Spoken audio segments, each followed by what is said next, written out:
is, should the Tennessee Titans extend / resign tight end, last pick in the 4th round, Chig Okonkwo. Last time we drafted a tight end in that spot was Jonnu Smith. His deal came up from the 16 draft the same time as Derrick Henry, and he was looking for $12 million per year. He got it. He went to New England, didn't work out, went to Atlanta, went to Miami, had a really good year last year, and now he's on the Pittsburgh Steelers. But nonetheless, that was a 4-year, $48 million deal. I don't think the Tennessee Titans are in that ballpark range to spend on a tight end.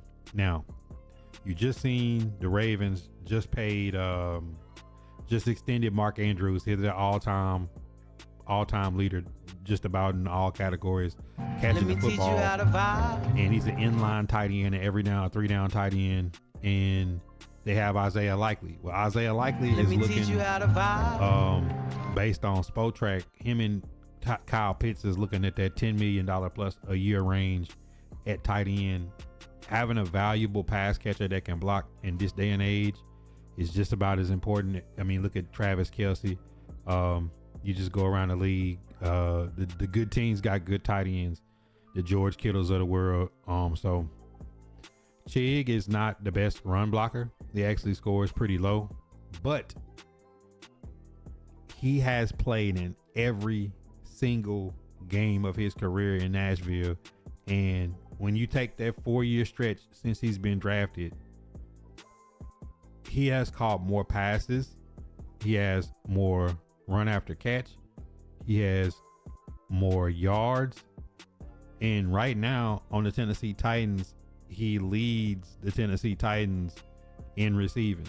So we'll go over his numbers. Rookie season, 32 catches, 450 yards, 14.1 a catch, 3 touchdowns. Second year, 54 catches, 528 yards, 9.8 a catch, 1 touchdown. Last year, 52 catches, 479 yards receiving, 9.2 a catch with 2 touchdowns. And this year, in 12 games, he's got 39 catches for 406 yards, 10.4 per catch, and no touchdowns. So if you just want to do on average, he's going to get you 50 catches. He's going to get you over 500 yards at the tight end position. Even this year, splitting duty, he'll probably have more receiving yards than he's had in his career coming upon a contract year. But that's not the most important thing. The thing is that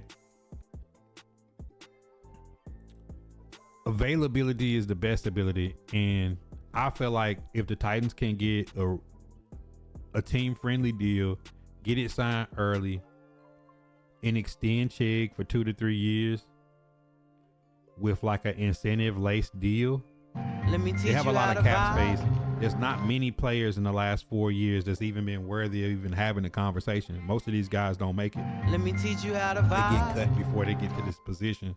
So it's rare that now we have a player that you actually have to have the conversation of, if it's a team friendly deal, do you pair him with Gunnar Helm next year, or do you let him walk? And this is the part of the conversation where my mind is at. You don't want to re-sign him just to say you re-signed the guy and then let a guy walk, because it's rare that the Titans have homegrown talent that they actually get to the conversation piece with. The other side is, we've paid Austin Hooper $6 million a year. We've paid Jeff Swain $3.5 million a year, and we've seen it with the NWI Lockett situation. You don't want to let him walk when you could have negotiated a deal early that's team friendly, that's got incentive based, that makes both sides happy, where you don't have to have more holes in your roster.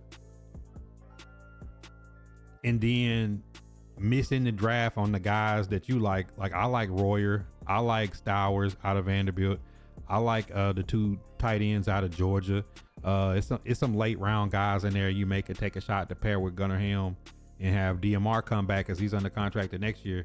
But if you don't get the guy in the draft, taking best player available in the draft, and there's other positions that you feel during the draft, you don't want to wind up signing a veteran for the same or more money and then get less production. Like NWI signed with Miami for a little bit over $3 million a year. He had 500 yards receiving and 9 touchdowns last year. Tyler Lockett did nothing in Nashville for $4 million. So you don't want to go wind up having to reach and just get a tight end for $2 or $3 million when you could have just gave Chig a guaranteed 4 and you know what you're getting and still can draft. And then if you draft somebody better, then you could move him or trade him, or you set the deal up to where when you do, if you do part ways, it doesn't hurt you like hard against the cap. Because this is my problem with it. This is my problem with it, where I disagree with a lot of people when it comes to re-signing homegrown talent.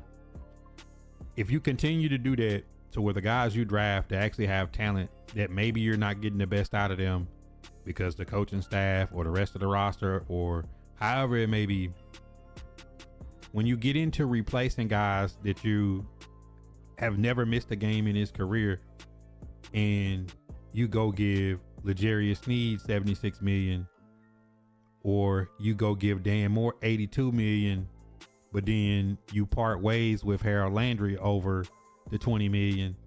I know it's different positions. I know it's different markets for each player in different ways that people value, but you can't get too far into the analytics to where at the end of the day, this season, I would have rather gave Harold Landry $20 million and let him set it on fire than to give Dan Moore give Dan Moore $20 million a year. I would rather have left J.C. Latham at left tackle and signed a right tackle, or used Oli Udoh, or went to the draft and drafted a right tackle and groomed him. Then when I ultimately look at my locker room, I let Landry go over 20. But I kept Dan Moore and I didn't get the same production, even though it's a different position. And I know a lot of times people get caught up in trying to justify it by the market. But at the end of the day, spent money is spent money. We'll argue with our own people about how much we want to pay them when we know what we're getting. And then you buy some sight unseen and you get a lemon, you have buyer's remorse. Like we gave Zietler $9 million. We wouldn't give Nate Davis that $9-10 million. Let me teach you how to buy. And sometimes you just got to pay the guys that you know what you're getting before you reach somewhere and overspend and you don't get the production. Because I'd have a hard time knowing that Austin Hooper got $6 million and Jeff Swain got $3.5 and Tyler Lockett got $4 and Cheeto got 13 and Sneed gets a $76 million contract. And like, you can't be always paying the bad team tax. Sometimes you have to be proactive and secure what you have here. Now you can set that deal up to where it's a prove it deal, but if you want a team friendly deal, you have to do it early. You can't wait to the last minute on your team friendly deal, because then the player feels disrespected and it feels like, man, y'all really don't want me. You're still gonna be looking to replace me at every moment. So let me just go somewhere else and take a chance somewhere else and bet on myself. But that's my thoughts about the Chig situation. I think they should go in now for a guy that's played for 4 years and haven't missed a game. I think you just got to find a better way to use a talented tight end and pair him with Gunnar Helm and just get him in. Because I could see if you was going to let him walk and then you turn around and sign Isaiah Likely or Kyle Pitts, and Chig wanted $7 million and you got Kyle Pitts for 8 or 9, or you got Isaiah Likely for comparable money, because those guys are bigger and more talented pass catchers in that sense, because they're bigger frame guys. You want guys with big catch radius for Cam Ward. All right, now let me get caught up in y'all questions, because I had to get through that spiel about Chig Okonkwo. That's my thoughts on it, because it's a lot of holes in this roster. But over the last 5 years, I just don't like to see us not be able to work deals out with guys that actually produce for us. And then we go out in free agency and create more holes with guys because Tyler Boyd didn't work. Tyler Lockett didn't work. Tony Pollard.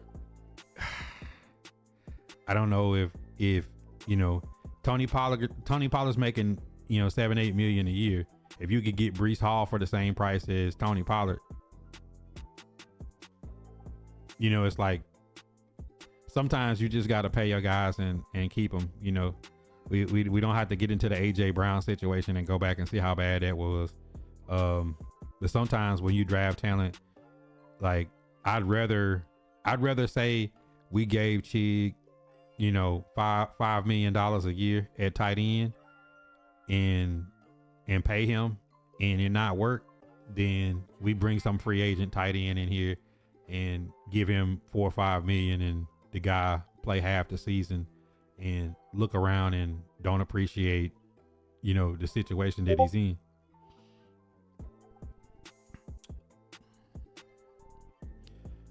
They say you like likely from the Ravens. But I mean, then too, when it comes to free agents, if you pass on Chig to try to go after likely or Kyle Pitts or whoever, they gotta want to come to Titans.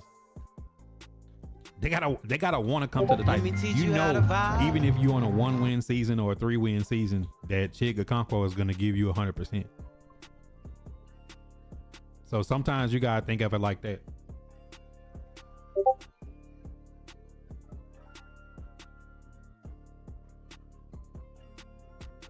Dre was good.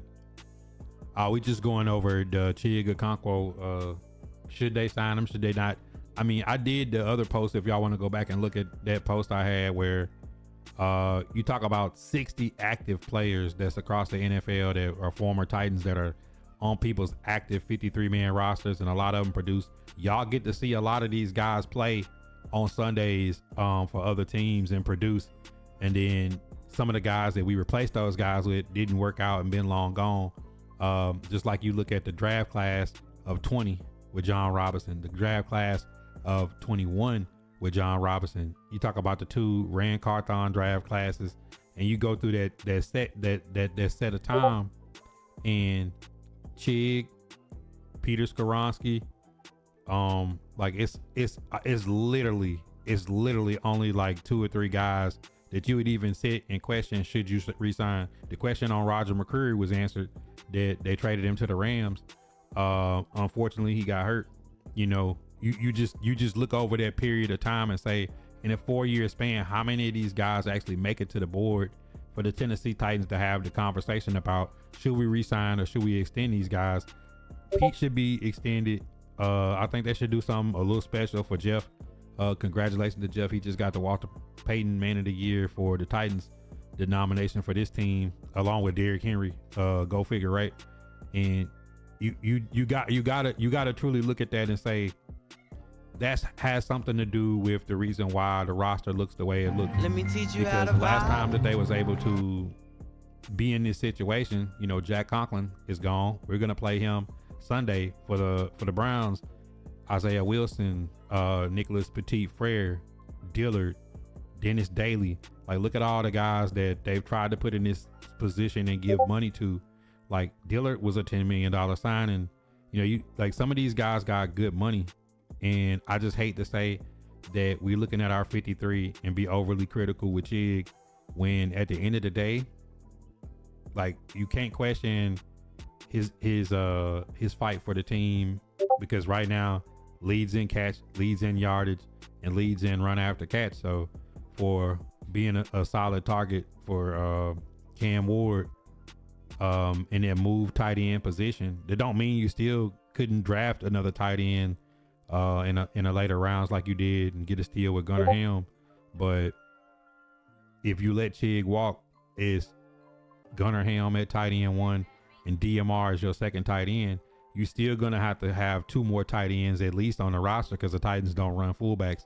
So definitely in a situation where if I looked at the 53, I wouldn't feel bad if Chig got paid a little bit of money to stay in Nashville, when you look at Snead's getting $76 million, and Let me teach you how this to guy's buy. played a handful of games in the 2 years he's been here, and is fighting a legal matter right here. So for the guys that do not cause distractions for the team, the guys that are available and produce when they're out there, I think at some point, this got to be a testament to this culture of like, that sends a message to all the other guys that I could produce, I could play every game, I could play through injury, I could be a guy that they drafted and get to the board and be a Chig, I could be a Nick Westbrook, I could, all these guys that sit and play through some down years for 3 or 4 years, and then they just readily hand money to Dan Moore or Kevin Zeitler or L'Jarius Sneed, and you just see these guys just get money thrown at them. And I don't like to play the position game by saying, well, this position gets paid more than this. Okay, well, Jonnu Smith's contract was the same as Derrick Henry's. Which one is more valuable? You signing Derrick Henry first. You say, oh, well, the receiver should get paid. I don't care who the receiver is. Who's more valuable to the team? I'd rather give Derrick Henry $12 million and let him piss it down the drain than give Joe Blow slot receiver $5-10 million to come in and get 15 catches in a season. Like I want to pay the people that are productive and keep those guys, because Tennessee Titans ain't getting your top tier free agents. Even like K.R. Elam, if the guy plays these last 5 games, when he finally gets a chance to get on the field because he didn't have enough time last week, if he gets out there and produces, take a chance on guys that'll be cheaper. You threw $36 million in 3 years at Cheeto. He's balling for the Ravens now. You threw 76 at Snead. Why wouldn't you just throw a few dollars at the people that's here? They really got to stop putting themselves in this position, because I don't think you can field this roster and then every time you get a homegrown guy, you let him walk, because that's another reason why a lot of free agents don't sign in Nashville, is because the history of this franchise is when a guy that's homegrown from the Titans get there, you let him walk. What pick in the first rounds do the Titans have? 1. He said no more Isaiah Wilsons. Yeah, guys that played 7 snaps and went to jail. What improvements do you want Cam Ward to make next year? He didn't throw an interception in the month of November after the bye. I don't need him to fumble the ball in the pocket, and I need him to match his feet with his throws and work on his mechanics. That's it. Yeah, outside of that, like, if he fixes his mechanics of not having happy feet from being the most sacked quarterback in the NFL with a decent offensive coordinator and a decent scheme with more talented players around him, with a team that can actually run the football, I want him to work on his footwork under center and in the pocket, being more secure with the football. He said, when is Michael Robinson going to be on the field? I want to see what he looks like. The Tennessee Titans motto, put the guy in special teams. They ran 2 corners against the Jaguars instead of putting Elam or Michael Robinson out there. I'd rather them be out there in a simple defense than try to make a complex defense and move Kevin Winston from free safety to nickel and move Marcus Harris from nickel to outside. Leave Marcus Harris in the slot. Leave Kevin Winston at free safety, and just put Michael Robinson or Elam outside, because Amar Davis, I think, is an Achilles, so he might be out. So in the last 5 games, let those 2 guys get some burn. What's the worst that can happen? Get beat 25-3 again? He said, tell them to come argue in here. Who's arguing? 2-time, what up? He said, I think Dart fits New York Giants' blue tent system better. You right.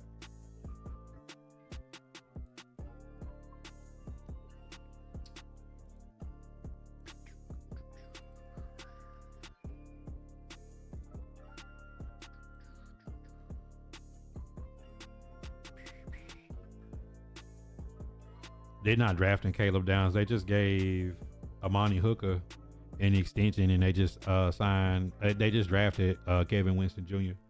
And they still got Xavier Woods under contract through next year. So I don't see them drafting Caleb Downs. Now, when you talk about best player available, he will be best player available.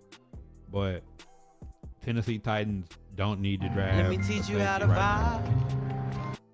They got so many holes. But I think let me teach you how to vibe. I think Chig Okonkwo is a person that Mike Bergonzi, Chad Brinker should go sit down and talk to right now and say, hey man, if you still want to be here, let's work something out early and get you extended to something that gives you something guaranteed. Might not get top of the market. If you want to get top of the market, we'll let you go shop yourself. Because then again, like Chig might be saying, I want out. If they haven't extended me already, he might want out. Might want to test his look. Unfortunate for him that Isaiah Likely and Kyle Pitts is both going to be on the market along with him, which would drive the market for tight ends up after Mark Andrews just got paid. But you know, you got two more guys that, you know, most would say is more talented than him that would be fetching a bigger ticket in front of him.